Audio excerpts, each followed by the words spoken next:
믿습니다. 예, 선선한 바람이 불어오는 것처럼 여러분들의 영혼을 시원케 하시는 하나님의 성령의 바람이 오늘 말씀 듣는 여러분들에게 아주 시원하게 들려지기를 주님의 이름으로 축원합니다. 옛날 가요 중에 강단에서 가요 얘기해서 죄송합니다. 사랑은 연필로 쓰세요라는 가요가 있습니다. 혹시 기억나시는 분이 있으신지 모르겠지만 이 노랫말의 가사가 처음에 이렇게 시작이 됩니다. 제가 찬양은 잘 부르는데 가요는 잘 못 불러서요, 가사만 말씀. 꿈으로 가득한 설레이는 이 가슴에 사랑을 쓰려거든 뭘로 해요? 연필로 쓰세요. 사랑을 쓰다가 틀리면 지우개로, 잘 아시네요. 지우개로 깨끗이 지워야 하니까. 젊은 이제 청춘들이 뜨겁게 사랑을 하다가 혹시 이제 헤어지고 시련의 상처를 겪을 수 있잖아요, 그죠? 그러면 지우개로 그 사랑이란 글씨를 딱 지워야 된다, 뭐 그런 노랫말 가사인 것 같습니다, 그죠? 이렇게 우리의 인생에 어떤 기록들이 남게 되는데, 때로는 막 진열장에 놓여져 있는 트로피처럼 영광스러운 그런 기억들도 있지만, 때로는 커튼을 가리고 가려지고 싶은 그런 부끄러운 그런 기억들도 여러분들에게 분명히 있으리라 생각이 됩니다. 이 노랫말 가사처럼 그런 것들을 지우개로 이렇게 지울 수 있다면 얼마나 좋을까요, 그죠 여러분? 실수하고 부족하고 또 잘못했던 것들을 깨끗이 지워 나간다면은 사실은 우리 인생에 그렇게 아쉬움이 없을 거라 생각이 됩니다. 하지만 한번 지나온 길은 연필로 쓴 것이 아니기 때문에 지우기는 참 어려운 것 같습니다. 그렇다면은 사실은 뒤에 새겨진 그런 실수와 잘못들을 우리가 잘 기억하면서 그것을 되새기면서 다시금 우리 인생에 그런 잘못들이 기록되지 않도록 고치고 반성하는 그런 삶의 태도가 아주 중요하다라는 생각이 됩니다. 어떻게 보면 지우개로 깨끗이 지울 수 있는 것은 우리 인생에 아무것도 없으니까 말이죠. 학생들은 그런 실수를 범하지 않기 위해서 열심히 공부합니다. 그리고 시험을 치죠. 열심히 공부를 하고 시험을 쳐도요, 간혹 가다가 때로는 어떤 학생은 아주 많이, 어떤 학생은 아주 조금 문제를 틀리게 되는 경우들이 있습니다. 그러면 선생님들이 이 학생들이 다시금 그 틀린 문제들을 반복해서 실수하지 않도록 보통은 그런 틀린 문제들을 다시금 되새기도록 가르쳐 줍니다. 공부 잘하는 학생들은 그 틀린 문제들을 따로 정리해서 모아놓기도 합니다. 그래서 그런 것들을 보통 오답 노트라고 하지요. 또 공부 잘하는 학생들은 이 오답 노트를 아주 성실하게 잘 활용해 나갑니다. 오답이라는 것이 뭡니까? 글자 그대로 잘못된 답이겠죠. 시험에서 오답률이 적으면 적을수록 좋은 성적이 나오는 것은 아주 당연할 것입니다. 그래서 오답 노트를 잘 정리하는 학생이 공부 잘하는 학생이다 라고 말할 수도 있을 것 같습니다. 바둑 혹시 여러분 좋아하십니까? 저는 바둑을 이렇게 잘 두는 편은 아닌데요, 바둑에는 이런 것이 있습니다. 바둑을 다 두고 나면은요, 바둑이 끝나고 나면은 프로 기사들은 이 바둑돌들 다시 다 치우고 조금 전에 뒀던 이 바둑을 다시금 처음부터 한 수 한 수 다시 두면서 이때는 뭘 잘못했는지, 이때는 이렇게 쓰면 더 좋았는지를 다시금 이렇게 되새겨 봅니다. 이것을 복기라고 합니다. 복기.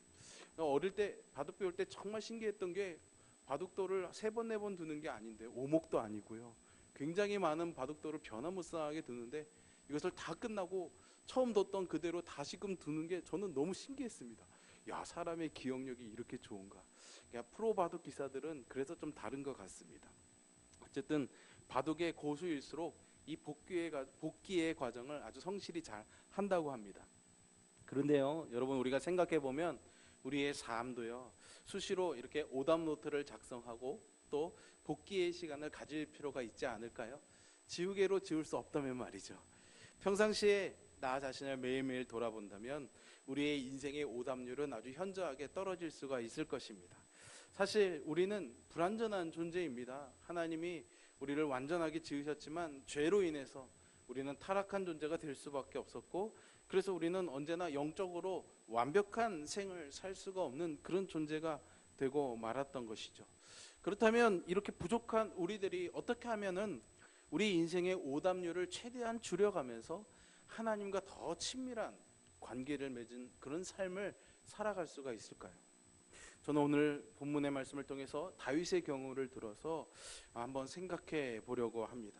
오늘 본문인 사무엘하 6장은요, 다윗이 여호와의 궤, 즉 우리가 아는 법궤를 다윗성으로 모셔오는 장면입니다. 이것을 보면은 이 법궤가 어떤 다른 장소에 따로 있었다라는 것을 알 수가 있죠.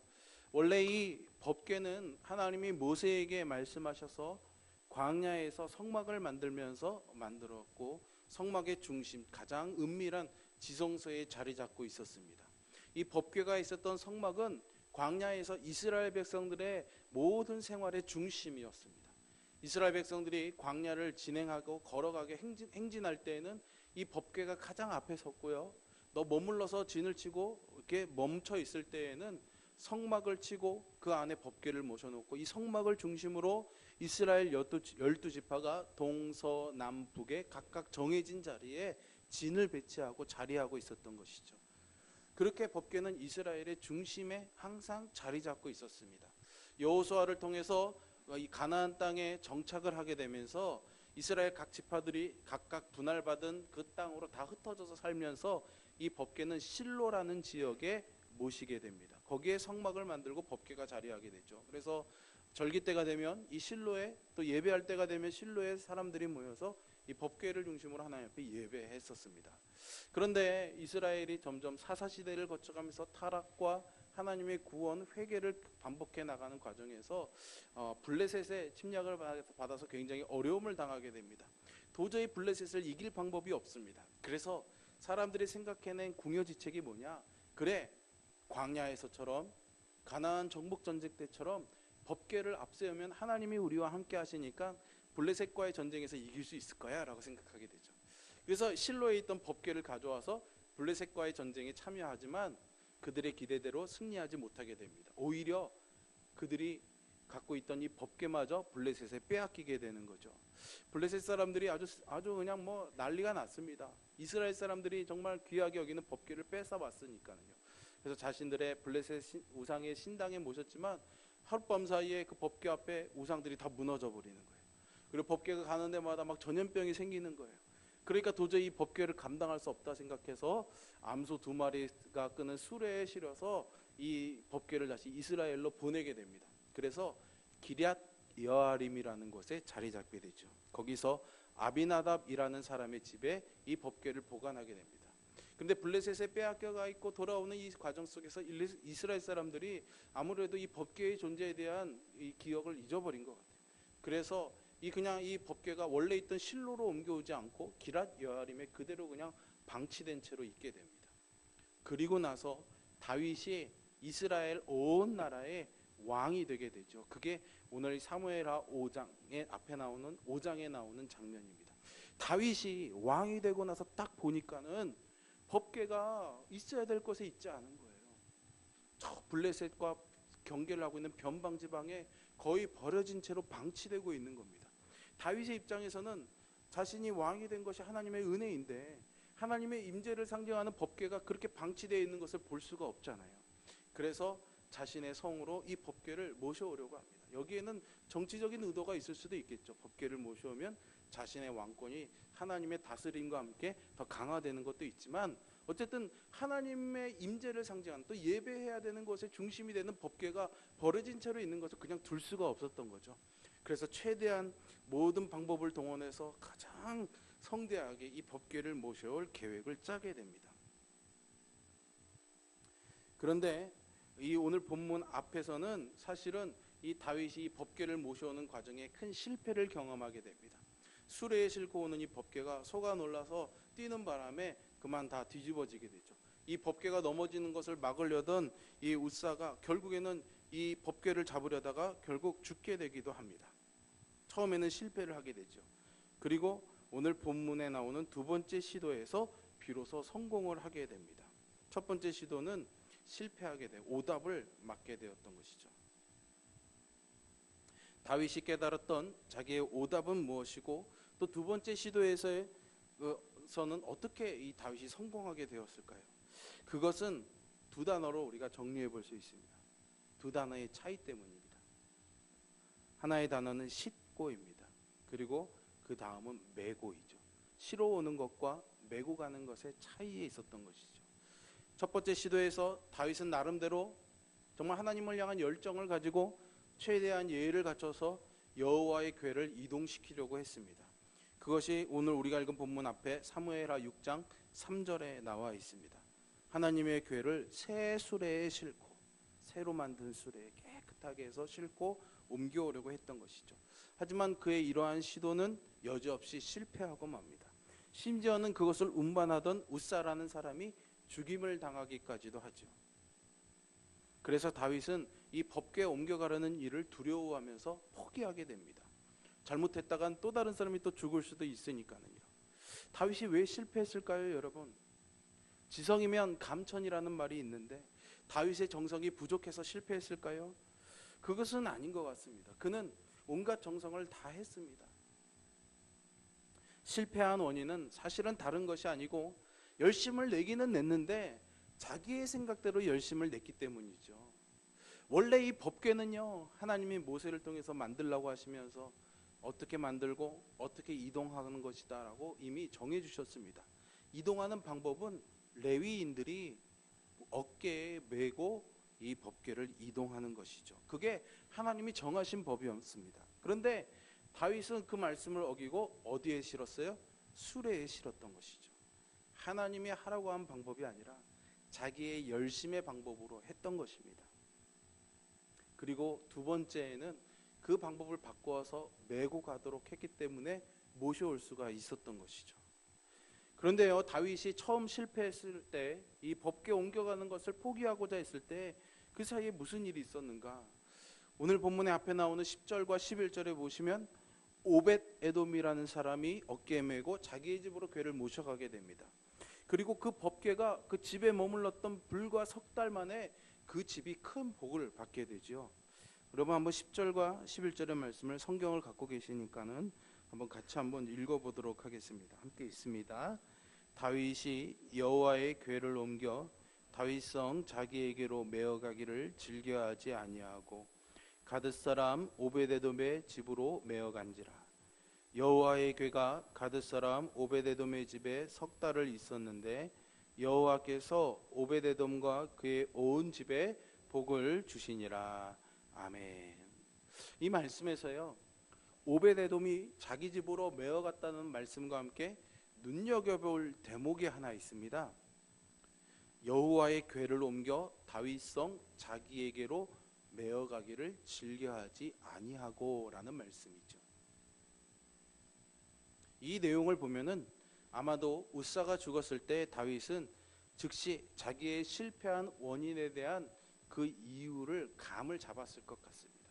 아, 이게 하나님 방법대로 하지 않으니까 실패했구나. 그래서 사람이 죽었구나. 야, 이럼 나도 잘못하면 죽을 수 있겠구나. 그러니까 감히 법궤에 손을 댈 생각을 못하게 된 거예요. 이걸 옮겨갈 엄두를 내지 못한 것이죠. 근데 사실은 다윗이 이 사실을 몰랐을까요, 여러분? 다윗은 이전부터 어떻게 하면 어떻게 이 법궤를 이동해야 된다는 것을 알고 있었을 것입니다. 그럼에도 불구하고 그는 그 자리에서 자신이 열심을 내었던 방법이 제대로 되지 못하니까 실패를 하게 되고, 심지어는 사람이 죽게 되니까 이루 말할 수 없는 이 복잡 미묘한 심경의 변화가 일어나게 된 겁니다. 많은 신하들도 이 법궤를 따르고 있지 않았습니까?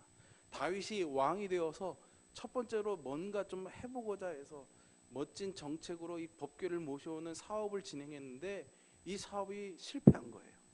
얼마나 신하들 앞에서 창피하겠습니까? 왕으로서의 권위와 체신이 떨어지겠죠. 화도 날 수도 있었을 것입니다. 그러니 이건 이제 안 하겠다 하고 말아버린 거죠. 원래 계획했던 대로, 원래 해야 되는 대로 법궤를 끝까지 모셔와야 되는데 그 자리에서 내가 잘못했구나, 내가 실수했습니다 여러분 인정하고 바꿔서 메고 오면 되는데 자존심 때문이었는지 두려움 때문이었는지는 잘 모르겠지만 즐겨 하지 아니했다라는 거죠. 그러고 싶어 하지 않았다라는 겁니다. 그런데 오늘 봉독한 본문 12절에 보면 그로부터 석 달 뒤에 다윗이 이러한 보고를 받습니다. 어떤 사람이 다윗 왕에게 아뢰어 이르되 여호와께서 하나님의 궤로 말미암아 오벳 에돔의 집과 그의 모든 소유에 복을 주셨다 한지라. 자신의 방법으로 교회를 옮겨올 때는 수레가 뒤집어지고 사람이 죽는 불행한 일이 일어났는데, 이 법궤를 메고 간 오벳 에돔의 집은 어떻게 되었습니까? 복을 받았잖아요. 아, 제대로 하면은 하나님의 방법대로 하면 복을 받는 건데, 내가 내 방법대로 하다가 실패한 것으로 두려워해서 내가 이것을 멈추고 있었구나. 다윗이 자기가 하는 행동에 대해서 곰곰이 반성하고 생각해보는 시간이 되었을 것입니다. 나는 왜 실패했을까? 왜 실패한 직후에 메고 가야 한다는 것을 깨달으면서도 이것을 용기 내지 못했을까? 그랬겠죠. 그래서 그는 다시금 결단을 내고 메어 옮기도록 하게 한 것입니다. 첫 번째 실패했을 때 여호와의 궤를 옮긴다는 선한 목적을 갖고 있었지만 그에 대한 자기 열심만 있었을 뿐 하나님의 음성을 듣는 일에는 등한시했던 것이죠. 그리고 잘못됐다는 것을 깨달았던 그 순간에도 그것을 바꿀 생각도 하지 못했던 것이죠. 여러분, 이것이 비단 다윗의 문제이기만 하겠습니까? 사실 우리는 이것보다 더 하지 않습니까? 하나님의 말씀대로 살아야 된다는 것이 어떤 것인지를 뻔히 알면서도 그것을 외면한 채로 자기 열심, 자기 소욕, 자기 욕심대로 살아가고 있지는 않습니까? 잘못됐다는 것을 깨달아주는, 모든 판이 엎어지는 그 순간에도 이것을 바꾸고 되돌리려 하기보다는 자기 자존심 때문에 그것을 그냥 부여잡은 채로 그냥 내버려 두고 있지는 않았던 걸까요? 우리들이 잘 아는 바와 같이 다윗은 자신의 생애에서 어린 목동에서부터 시작해서 하나님 앞에 언제나 신실하고 신령과 진정의 예배자였습니다. 묵상하는 사람이었고 기도하는 사람이었습니다. 하나님이 이러한 그의 마음의 중심을 보시고 그를 왕으로 선택하신 것이죠. 그러나 오늘 본문에서 보듯이 다윗이 항상 그랬던 것은 아닌 것 같습니다. 그래서 위로를 받습니다. 다윗도 이렇게 실수하고 다윗도 이렇게 고집 부렸는데 하나님이 그래도 그를 택하셨고 왕으로 삼아주시지 않았어요. 그러면 연약한 우리도, 다윗보다 더한 우리도 하나님이 사랑하시고 택해 주실 줄로 믿습니다. 마음의 중심을 잘 잡아야 될 것 같아요. 다윗이 어떤 때는 하나님께 묻고 듣고 순종하기도 했지만 또 어떤 때는 이렇게 묻지도 않고 자기 마음대로 판단하고 행동하다가 많은 어려움을 겪었습니다. 죽을 위기에게도 처하게 되고요, 한 가정을 파탄에 빠뜨려 버리는 그런 간음의 죄를 범하기도 했죠. 그러니까 다윗은요, 사실 엄밀하게 말하면 평생토록 정말 묵상과 기도의 사람이었다라고 말하기보다는요, 어쩌면 평생토록 묵상과 기도의 삶을 추구하려고 힘썼던 사람이었다라고 그렇게 말할 수가 있습니다. 다윗의 생애는 하나님께 묻고 듣고 순종하는 경우와 그렇지 않은 경우들이 서로 막 교차해가고 반복되어져 가면서 시간이 갈수록 점점 더 하나님께 묻고 듣고 순종하는 방향으로 그 횟수들이 많아진 것이죠. 이런 것을 우리가 신학적인 용어로 성화라고 합니다. 아까도 말씀드렸지만 우리는 언제나 불완전한 존재입니다. 그러나 예수님을 나의 구주로 믿고 주님을 내 마음의 주인으로 모시는 그 순간 우리의 마음에 있던 연약함과 이런 불완전한 부분들이 우리가 말씀을 듣고 순종해가는 그 과정들을 통해서 또 이 다윗처럼 실패와 성공을 반복해가는 그 과정들을 통해서 점점 더 주님의 거룩함을 닮아가는 완전의 길로 나아가는 것이죠. 그 길이 바로 성화의 길입니다. 그리고 주님이 오시게 되는 그 마지막 그날에 우리는 완전히 영화롭게 되는 영화의 자리에 오르게 되는 거죠.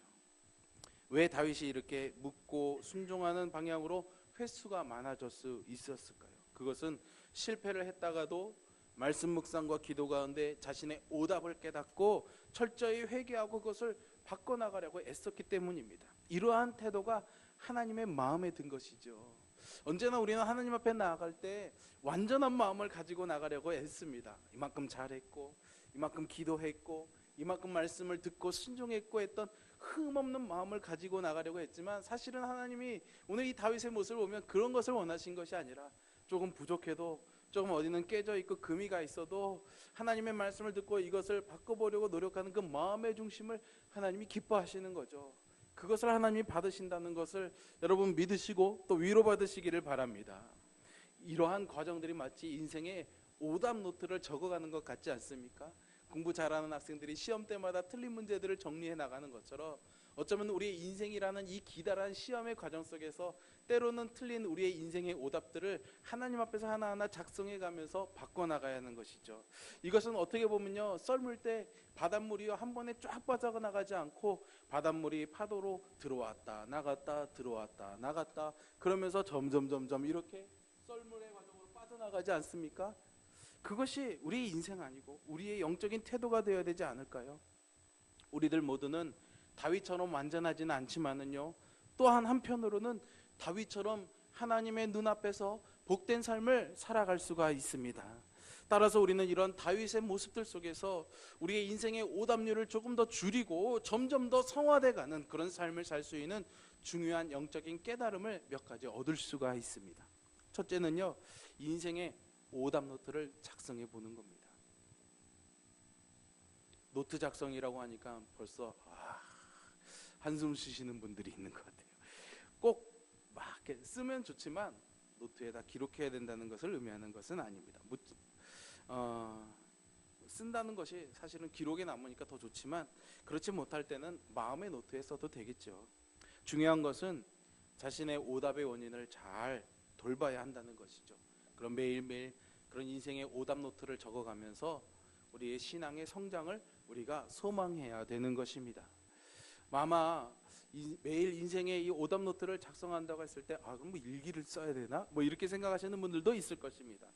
그러나 제가 여러분들과 나눈 것은 단순한 일기장이 아닙니다. 일기장은 그냥 내가 뭘 했는지, 나의 반성은 무엇인지를 생각해 보는 거죠. 그러나 우리가 적어도 신자라면은 그런 개인적인 일기도 중요하지만 더 나아가서 묵상의 노트를 적어야지 됩니다. 여러분, 여기서부터 여기까지의 거리가 제가 30cm라고 말할 때 이것이 진짜 30cm인지 아닌지를 알려면 어떻게 해야겠습니까?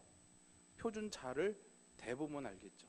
기준이 되는 자를 대봐서 이게 정확하게 30cm인지 아닌지를 구별해낼 수가 있을 것입니다. 마찬가지입니다. 우리 인생에도 오답을 알아내려면은 그것이 잘된 것인지 틀린 것인지를 구분할 수 있는 잣대가 있어야 됩니다. 그 잣대는 바로 하나님의 진리인 말씀인 것이죠. 그냥 우리가 도덕적으로 그냥 내 판단과 내 생각에 오늘 이건 잘못했어. 아까 그때 막 욕한 거 참 잘못한 거야. 물론 그 양심적인 판단을 할 수 있지만 신자들은 그런 양심적인 판단보다는 하나님의 말씀의 기준의 잣대를 가지고 우리의 삶을 재어봐야 되는 것입니다. 그렇기 때문에 일기장이 아닌 묵상 노트가 중요한 거죠. 아침에 일어났을 때 하나님이 오늘 나의 삶을 어떻게 인도하시고 오늘 나의 삶을 어떻게 살기를 바라기를 원하시는지 말씀의 잣대를 세워야지 됩니다. 말씀의 기준을 세워야 되는 거죠.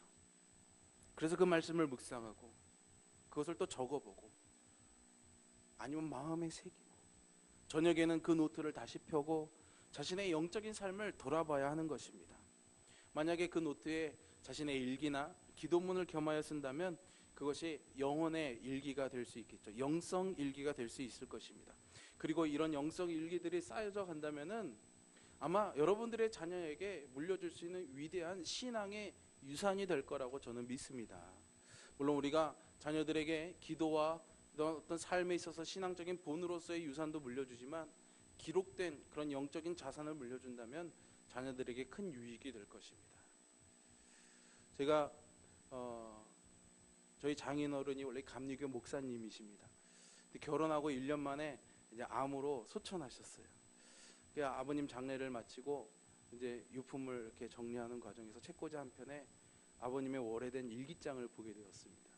신학생 때부터 전도사 초년병 시절부터 목회의 모든 과정들을 일기에 다 적어 놓으셨더라고요. 근데 그렇게 제가 그것을 정리하다 좀 읽어봤어요.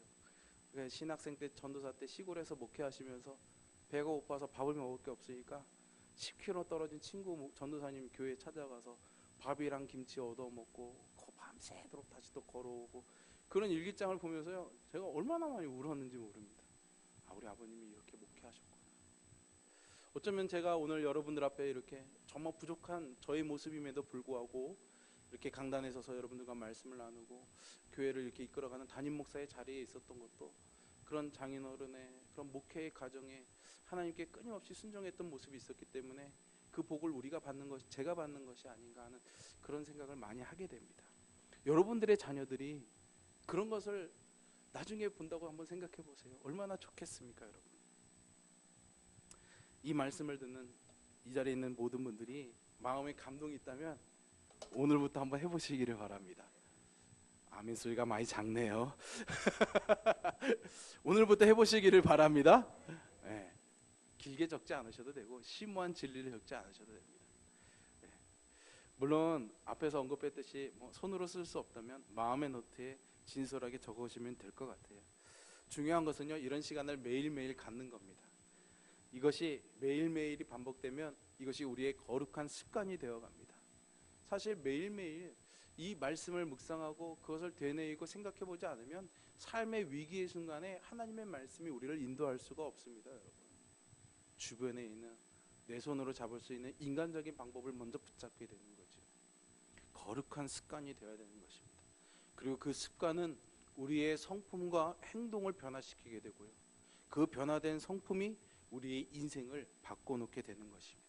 그래서 참으로 변화된 인생, 그것이 은혜 받는 인생입니다. 여러분, 뭔가 마음에 이렇게 뭔가 그냥 이루 말할 수 없는 평온함을 누리는 것도 은혜지만은 매일매일 내 삶이 조금씩 변화된다는 것, 하나님을 닮아간다는 것, 말씀으로 채워진다는 것, 그것을 경험하는 것이 참된 은혜의 삶이지 않겠습니까? 그 작은 시작은 적으면서 시작이 되는 거죠. 이렇게 우리 인생의 오답률을 줄이기 위한 두 번째 방법은요, 경건 훈련의 지속성입니다. 앞에도 계속 말씀드렸지만 주님께 묻고 듣고 순종하는 것, 그리고 말씀대로 살려고 애썼는지 그렇게 못했는지를 점검하는 이 일들을 지속적으로 해야 된다는 것이죠. 여러분, 운동을 할 때도요, 하루 이틀 하고는 근력이 생기거나 어떤 운동적인 기술이 생기지 않습니다. 좀 힘들고 어려워도 꾸준히 매일매일 오랫동안 지속해 나가야 근력도 생기고 힘도 생기고 지구력도 생기지 않습니까? 마찬가지로 우리 이 영적인 경건의 훈련을 계속해 나가야 영적인 근육도 생기는 거고 영적인 폐활량도 많아지는 것이고 영적인 면역력과 지구력도 생기게 되는 것입니다.